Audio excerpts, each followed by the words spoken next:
सर्वांना जय भीम. आपण जर बघितलं तर काल संपूर्ण भारतामध्ये महाराष्ट्रामध्ये मनुस्मृती दहन दिन जो 25 डिसेंबर 1927 साली डॉक्टर बाबासाहेब आंबेडकरांनी स्वतः या मनुस्मृतीचं दहन केलं आणि हा जो दिवस आहे तो संपूर्ण महाराष्ट्रामध्ये किंवा भारतामध्ये मनुस्मृती दहन म्हणून ओळखला जातो. आपण जर बघितलं तर प्रत्येक देशाची देश चालवण्याची एक पद्धत असते किंवा एक तशा प्रकारचा एक कायदा असतो आणि तोच कायदा ज्यावेळी आपण स्वातंत्र्य झालं नव्हतो, ज्यावेळी आपला जो प्राचीन इतिहास जर का आपण बघितला तर त्यावेळेला मनुस्मृती नावाचा जो कायदा होता त्या कायद्याप्रमाणे इथे वेगवेगळ्या लोकांना वेगवेगळ्या जातींमध्ये डांबून ठेवून त्यांना त्यांच्या 4 वर्णाच्या माध्यमातून कोंबलं गेलं होतं आणि यातून सर्वांना बाहेर काढण्याचं काम स्वतः डॉक्टर बाबासाहेब आंबेडकरांनी केलं. त्यांनी स्वतः मसुदा समितीवरती काम करून या भारतीय संविधानामध्ये या SC ST OBC आणि जो अस्पृश्य म्हणून गणले गेलेला जो समाज होता या समाजाला नवसंजीवनी देण्याचं काम स्वतः डॉक्टर बाबासाहेब आंबेडकरांनी केलं. आणि ही जी मनुस्मृती आहे तिचं दहन स्वतः बाबासाहेबांनी त्यांच्या सोबतचे जे सहकारी मित्र होते यांना घेऊन त्या ठिकाणी महाड या ठिकाणी तिचं दहन केलेलं आहे. आणि म्हणून हा जो मनुस्मृती दहन दिवस आहे तो संपूर्ण भारतामध्ये 25 डिसेंबर या रोजी साजरा केला जातो. आपण जर बघितलं तर काल बऱ्याच साऱ्या ठिकाणी वेगवेगळ्या कार्यक्रमांच्या माध्यमातून वेगवेगळ्या संस्थांच्या माध्यमातून हा जो कार्यक्रम आहे तो घडवून आलेला आहे. आणि म्हणून मनुस्मृती म्हणजे नेमकं काय किंवा बाबासाहेब असं एका ठिकाणी असं म्हणतात की जो समाज आपला इतिहास विचारतो तो समाज इतिहास घडवू शकत नाही. म्हणजे जर तुम्ही तुमचा इतिहास जाणत नसाल किंवा समजून घेत नसाल किंवा तुम्हाला तो माहीत नसेल तर तो जो समाज आहे तो इतिहास घडवू शकत नाही.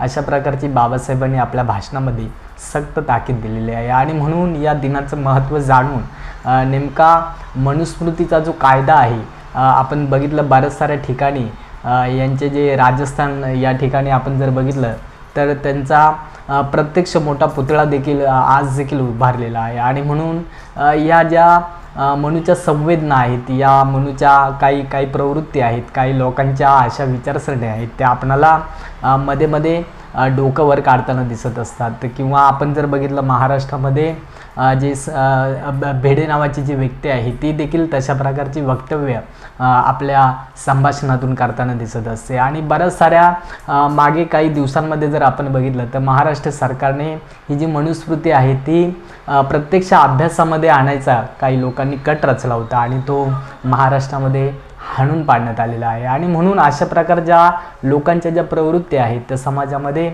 कधीकधी अशा ज्या माना आहेत त्या वरती डोकावताना आपणाला बघत असतात किंवा अशा प्रकारचे जे मनुस्मृतीचे जे डोहाळे आहेत ते त्यांना मध्ये मध्ये उचांब्या घेताना आपण बघत असतो. आणि म्हणून मनुस्मृतीने नेमकं काय दिलं त्या मनुस्मृतीमुळं लोकांचं कसं नुकसान झालं किंवा मनुस्मृतीमुळं या देशाला कसं पुन्हा एकदा मागे घेऊन गेलं हेच आपण या आजच्या विशेष भागामध्ये बघणार आहोत. आपण बघितलं तर प्रत्येक देशाची जी कॉन्स्टिट्यूशन आहे जी कॉन्स्टिट्यूशन असेंब्ली आहे जी उद्देशिका आहे जे प्रियांबल्स आहेत त्याच्यामध्ये डिरेक्टिव्ह प्रिन्सिपल्स दिलेले आहेत. जर देशाला किंवा जर का त्या राज्याला पुढे जायचं असेल तर त्या गव्हर्नमेंटच्या लोकांसाठी असलेले जे डिरेक्टिव्ह प्रिन्सिपल्स आहे त्या प्रिन्सिपल्सवरती त्यांना काम करावं लागतं. आणि डिरेक्टिव्ह प्रिन्सिपल्स सोडून ज्यावेळी अशा प्रकारची प्रवृत्त्या पुढे येतात त्यावेळी कॉन्स्टिट्यूशनला कुठेतरी हादरा दिला जातो किंवा संविधानाला बाजूला ठेवून अशा प्रकारच्या मनुस्मृतींचं पुन्हा एकदा उच्चाटन करताना काही लोक सरकारमध्ये देखील आपल्याला दिसत असतात. आणि म्हणून असं म्हटलं आहे की ज्या ठिकाणी धर्माची बात येते त्या ठिकाणी धर्म नावाची गोष्ट पुढे येते त्या ठिकाणी जातीची निर्मिती होते आणि जिथे जिथे धर्म येतो तिथे तिथे जाती निर्माण होतात. आणि या जाती निर्माण झाल्या की मात्र तिथे मनुस्मृतीचा जो कायदा आहे तो पुढे येताना दिसत असतो. आणि म्हणून प्रत्येकाने आपला जो धर्म आहे आपली जी विचारसरणी आहे त्यामधून अशा प्रकारची वृत्ती जर का पुढे येत असेल तर त्यावरती विचार विनिमय करणं ही आज काळाची गरज बनलेली आहे. आणि म्हणून आपण बघितलं तर एका लेखकाने किंवा एका साहित्यकानं असं लिहिलं आहे की मनुस्मृती स्वीकारणे म्हणजे निखाऱ्यावरून चालून स्वतः जी सुखाची हिरवळ आहे ती सुखाची जी वाट आहे ती सोडून अशा प्रकारच्या निखाऱ्यांवरती वाटचाल करणे म्हणजेच मनुस्मृती स्वीकारणे, असं एका साहित्यकाराने आपल्या पुस्तकामध्ये लिहिलेले आहे.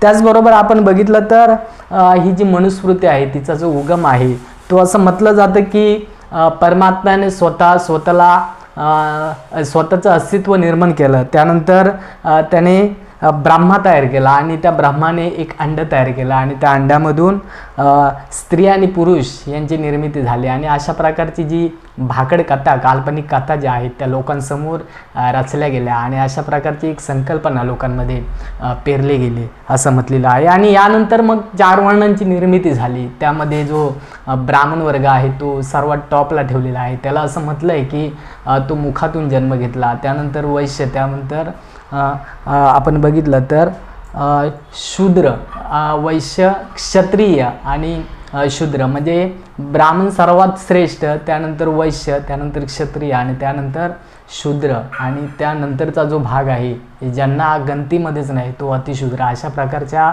वर्णाची निर्मिती या मनूच्या कायद्याद्वारे तयार झाली होती. आणि आपण जर बघितलं तर जे वैश्य आहेत किंवा जे क्षत्रिय आहेत त्यांनी तशा प्रकारचं काम या ब्राह्मणांच्या सेवेसाठी करायचं आणि धर्मरक्षणासाठी त्यांना महत्त्वाचं स्थान दिलेलं आहे. आणि त्यामुळे ही जी 4 वर्णांची जी स्थिती आहे किंवा हे 4 वर्णांचे जे वर्ग आहेत, 4 वर्णांची जी सीडी आहे ती आज तागायत टिकून राहण्याचं काम या वर्णव्यवस्थेने केलेलं आहे. आणि म्हणून बाबासाहेबांनी संविधानाच्या माध्यमातून या वर्णवादाला फार मोठा भूकंप दिलेला आहे किंवा या वर्णवादाचा विद्वेष केलेला आहे.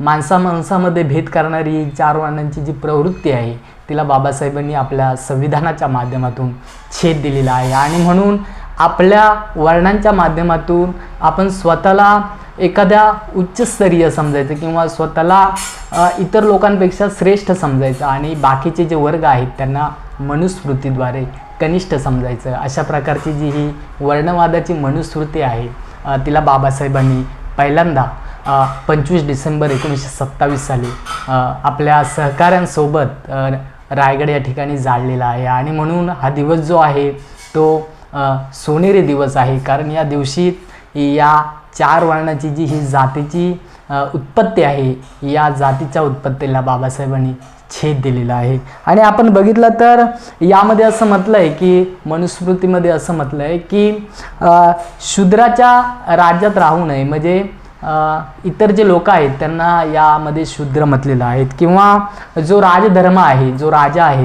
त्या राजानं भरपूर सारं जे भोगदान, योगदान किंवा जे दान आहेत ते ब्राह्मणांना करायचं आहे असं यामध्ये म्हटलेलं आहे. आणि ब्राह्मणांकडून राजाने कोणत्याही प्रकारचा कर घ्यायचा नाही, म्हणजे जो राजा असेल या वर्णव्यवस्थेमध्ये किंवा या उतरंडीमध्ये किंवा या मनुस्मृतीमध्ये जो राजा असेल त्याने ब्राह्मणांकडून कोणत्याही प्रकारचा कर घ्यायचा नाही. अशा प्रकारची तरतूद या मनुस्मृतीच्या कायद्यामध्ये आपल्याला बघायला मिळते. त्यानंतर आपण बघितलं तर देवांची आणि म्हणजे जे वैश्य आहे, जे क्षत्रिय आहे, वैश्यांनी बिझनेस करायचा किंवा क्षत्रियांनी युद्ध करायचे आणि ती हा जो राजधर्म आहे तो टिकून ठेवण्यासाठी ही जी कामं आहेत ती करायची. आणि त्यामध्ये सर्वात श्रेष्ठ जो ब्राह्मण आहे त्यांनी पूजा करावी, जो खालचा हा वर्ग सगळा आहे त्यांनी यांची पूजा करावी. आणि अशा प्रकारचं जे स्थान त्यांनी आपल्याला या मनुस्मृतीमध्ये राखून ठेवलेलं आहे. त्याचबरोबर आपण बघितलं तर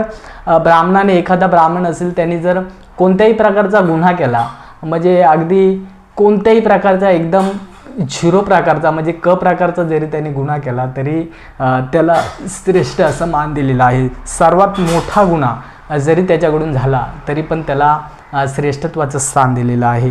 त्याला कोणत्याही प्रकारची शिक्षा या मनुस्मृतीमध्ये दाखवलेली नाही. त्याचबरोबर आपण बघितलं तर असे करेल, म्हणजे अशा प्रकारची रचना जो राजा करेल त्यालाच राजा म्हटलं जाईल असं मनुस्मृतीमध्ये सांगितलेलं आहे. आणि असं जो करणार नाही, अशा प्रकारची विचारसरणी जो राजा अनुसरणार नाही, अशा प्रकार आपण जर बघितलं तर मनुस्मृतीबद्दल के.पी. जयस्वाल बॅरिस्टर जे आहेत त्यांनी आपल्या एका पुस्तकामध्ये लिहिलं आहे की ज्याप्रमाणे स्मशानामध्ये असलेला अग्नी जसा तेवत जातो किंवा त्याचा स्पीड जसा वाढतो किंवा तो जसा प्रखर होत जातो, तसाच ब्राह्मणाने जरी किती वाईट कर्म केली तरी मनुस्मृतीमध्ये तो अतिशय चांगलाच गणला गेलेला आहे.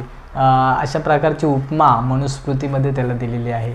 त्याचबरोबर आपण बघितलं तर जो विद्वान आहे त्याला ब्राह्मण म्हटलेलं नाही. जो ब्राह्मण आहे म्हणजे ज्यानं ब्राह्मण कुळामध्येच जन्म घेतलेला आहे त्याच वंशावलीला त्यांच्या मनुस्मृतीमध्ये केवळ ब्राह्मण असं म्हटलेलं आहे.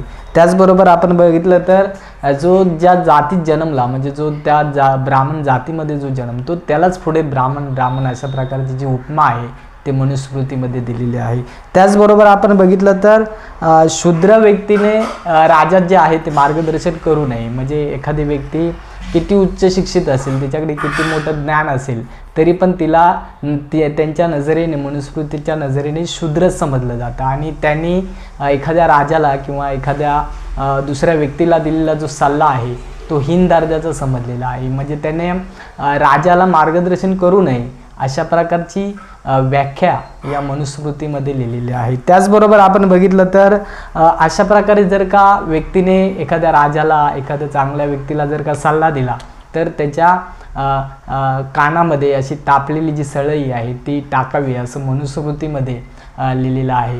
त्याचबरोबर पुढे जर आपण बघितलं तर अब्राह्मण गुरु होऊ शकत नाही असं देखील म्हटलेलं आहे. म्हणजे आपण जर बघितलं समाज जीवनामध्ये एखादी व्यक्ती हुशार असेल, तिच्याकडून समजा तुम्ही ज्ञानार्जन केलं किंवा तिनं जे आपलं ज्ञान आहे ते इतरांना दिलं तर अशा प्रकारच्या व्यक्तीला देखील हीन समजलेलं आहे. म्हणजे अशा प्रकारच्या व्यक्तीनं जरी किती ज्ञान इतरांना दिलं किंवा एखाद्या व्यक्तींना आपल्या ज्ञानाच्या माध्यमातून समजा त्याने प्रज्वलित करण्याचं काम केलं तरी पण अशा व्यक्तीला मनुस्मृतीमध्ये जे आहे ते हीन समजलेलं आहे. म्हणजे ज्ञानार्जन करण्याची शक्ती किंवा ज्ञानार्जन करण्याची पात्रता किंवा ज्ञानार्जन हे आमचंच खातं आहे अशा प्रकारची एक ब्राह्मणी संस्कृती या मनुस्मृतीमध्ये किंवा या कायद्यामध्ये आपल्याला बघायला मिळते. त्याचबरोबर आपण बघितलं तर ज्ञानाचं जे कण आहेत म्हणजे ज्ञानार्जन करण्याचं जे साधन आहे ते इतर जे मनुस्मृतीमध्ये जे बाकीचे जे वर्ग आहेत त्यांच्या कानावर जर पडले तर ते हीन आहेत किंवा ते कनिष्ठ आहेत अशा प्रकारची रचना या मनुस्मृतीमध्ये आपणाला पाहायला मिळते.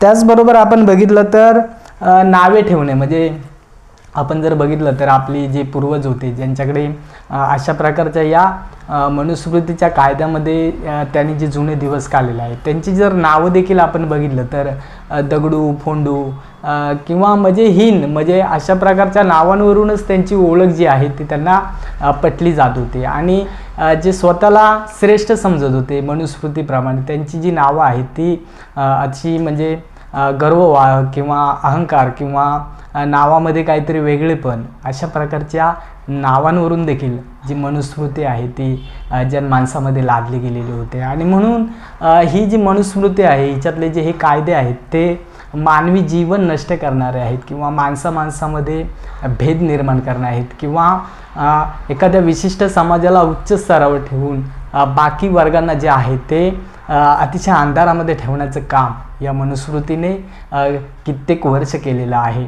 आणि हेच या कायद्याच्या निमित्तानं किंवा या मनुस्मृतीच्या कायद्यामध्ये असलेले जे दोष आहेत किंवा मनुस्मृतीच्या कायद्यामध्ये असलेली जी कलमं आहेत जी आपण या विशेष अशा भागामध्ये बघत आहोत. त्यानंतर आपण बघितलं तर लग्नाचे नियम देखील त्याच्यामध्ये सांगितलेले आहेत. आणि या आपण जर बघितलं तर जी पूर्वीची जी मानसिकता होती आपण बघितलं तर स्त्रियांना अतिशय लवकर लग्न करावं लागत होतं किंवा शिक्षणाची कवडच मुळात त्यांच्यासाठी बंद होते आणि त्याच्यामुळे किती मोठं प्रचंड नुकसान स्त्रीवर्गाचं मनुस्मृतीमुळे झालेलं आपण बघत आहोत. किंवा जे शूद्र गणलेले होते म्हणजे जे या उतरंडीमध्ये जो खालचे जे सगळे वर्ग आहेत किंवा जे खालचे जे सगळे माणसं आहेत त्यांना विशिष्ट प्रकारे जे धार्मिक कामं आहेत ती देखील करण्याचा अधिकार नाही आहे. आज देखील आपण बऱ्याच ठिकाणी बघत असतो की बरेच सारे जे वर्ग आहेत SC ST OBC मधले ते म्हणजे या प्रकारे भरपूर सारी देवाची जी आहे ती भक्ती करतात, पण त्यांना त्या उच्च स्तरावर किंवा त्यांना त्या मंदिरामध्ये आज देखील तशा प्रकारे पूजा करण्याचा अधिकार आज देखील मिळालेला नाही आहे. आणि म्हणून हे मनुस्मृतीच्या कायद्याद्वारे त्यांच्यावरती लादले गेलेला जो धर्म आहे तो मनुस्मृतीने सांगितलेला आहे. हे आपल्याला प्रत्येक ठिकाणी किंवा काही ठिकाणी आपल्याला दिसून येते किंवा बऱ्याच ठिकाणी काही मंदिरांमध्ये आज देखील या लोकांना प्रवेश नाकारलेला आहे. त्याचबरोबर आपण बघितलं तर सामर्थ्यवान शूद्रास अधिकार नाही. म्हणजे सामर्थ्यवान किती तुम्ही असाल, तुम्ही तुमच्याकडे किती बल असेल, तरी पण तुम्हाला प्रॉपर्टी संपत्ती मिळवण्याचा अधिकार नाही आहे असं मनुस्मृतीमध्ये लिहिलं गेलेलं आहे. त्याचबरोबर आपण बघितलं तर शिक्षणाचा अधिकार देखील नाही आहे. आपण बघितलं तर ज्यावेळी संविधान लागू झालं आणि त्यानंतर SC ST OBC NT VJNT हे जे लोक आहेत त्यांचे जे विशिष्ट वर्गाचे जे प्रवर्ग आहेत किंवा या विशिष्ट वर्गांना कित्येक वर्ष या मनुस्मृतीने गावाच्या बाहेर ठेवलं किंवा या मानसिकतेच्या बाहेर ठेवलं.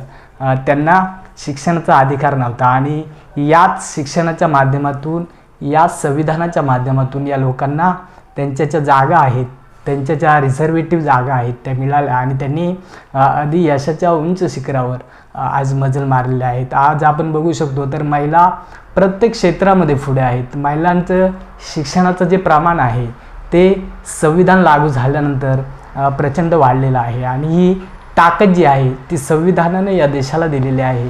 संविधानाच्या प्रत्येक कलमामधून लोकांना जे त्यांचे हक्क आहेत, त्यांचे जे अधिकार आहेत, त्यांची कर्तव्य देखील ती बजावली गेलेली आहेत. आणि म्हणून हे मनुस्मृतीमध्ये जे जे नाकारले गेलेलं आहे ते संविधानाने या देशाला दिलेलं आहे. आणि म्हणून जी मनुस्मृती आहे ती कशी हिंसक आहे किंवा मनुस्मृती कसं माणसाचं अधपतन करते किंवा कित्येक वर्ष केलं गेलं आहे हे आपणाला या मनुच्या कायद्यानुसार बघायला मिळतं.